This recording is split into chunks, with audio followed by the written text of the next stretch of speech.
NDA गी असौब मपांग ओइरिबा DTP अमदि JDU की डिमांडा नरेंद्र मोदी मथा सारे पाव असि कंगलेपाक की मेरा पाउसेदगी लोखसबनी नरेंद्र मोदी ना अहुमलक सुब ताम की ओइना इंडिया की प्राइम मिनिस्टर ओइना लागलेबा जुन निपांदा वासक लौरबा यारी अदुबु NDA की मपांग ओइरिबा आंध्र प्रदेश की TDP अमदि बिहार की JDU की माइकैदगी करिगुंबा NDA ना अहुमलक सुब ओइना लैंगाक पाइदुना नरेंद्र मोदी ना प्राइम मिनिस्टर ओइबा तारबदि मखोइगी ओइबा दाबी कया पीगदबनी हाइदुना थागलकपदगी नरेंद्र मोदी मथा सारे हाइरि पाउगी लिकुन अमगी मतुंगिनदि NDA की मपांग ओइना चटमिनरिबा आंध्र प्रदेश की TDP ना तौरगलिबा डिमांडसिंग अदुदि स्पीकर पोस्ट यावना यूनियन कैबिनेट मंगा पीगदबनी मसिगी मतुंगदा होम अमदि डिफेंस सु याहोनगदबनी हाबसिनी अमरोमदा JDU की माइकैदगी तौरगलिबा हारिबा डिमांडसिंग अदुदि मखोइगिसु यूनियन कैबिनेट मरी पीगदबनी मसिदा फाइनांस अमदि रेलवे की यूनियन मिनिस्टर पीबगा लोइनना बिहार बो सोशल स्टेटस अमदा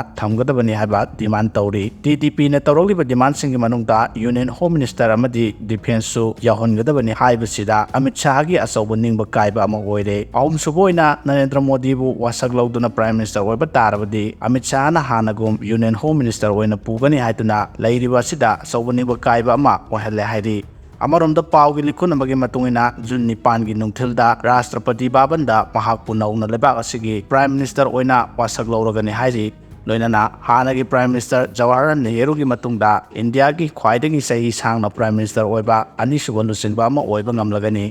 पाउगी लिखुन सिना मखा ताना हारिबदि नुमित असिमक्तदा काउंसिल ऑफ यूनियन मिनिस्टर ओइगदबसिंग वासक लौरबा यारी पनबा याबदि ngarang phangkhiba यूनियन कैबिनेट की मिफमना तरागतरे सुबा लोक सभा बु मुथनखिबा लोइनना इंडिया की प्रेसिडेंट द्रौपदी मुर्मू ना प्राइम मिनिस्टर ना फम थादोपगी शेरोल पिसिनखिबनी मसिगी मतुगिना प्रेसिडेंट ना तरागतरे सुबा लोक सभा डिजॉल्व तौखि तरागतरे सुबा लोक सभा की ताम असे लागलेब जून तराग तरुक्ता मतम लोइरबनी ngarang नरेंद्र मोदी के ऑफिशियल प्रेसिडेंस ता पांगथोकिबा मिफम अमना नरेंद्र मोदी बु अमुका हन्ना NDA की लुसिंगबो ओइना खनखिबनी मांगख्रे थिनारिबा सही सुद्रिबि नुपी मसा अमा पुदुना मपालमदा चटनबो होनरम नुपा अमा एयरपोर्ट तगी फारे ममांग सही की मे अहुमदगी थोगलिबा कांगलुकु इरांग असिना मरम ओइदुना मोरेदगी लांजेलक्तुना हौजिक हौजिक इम्फाल दा हांगबा रिलीफ कैम्प अमदा संजफम लौदुना लैबी मसागी सही तराग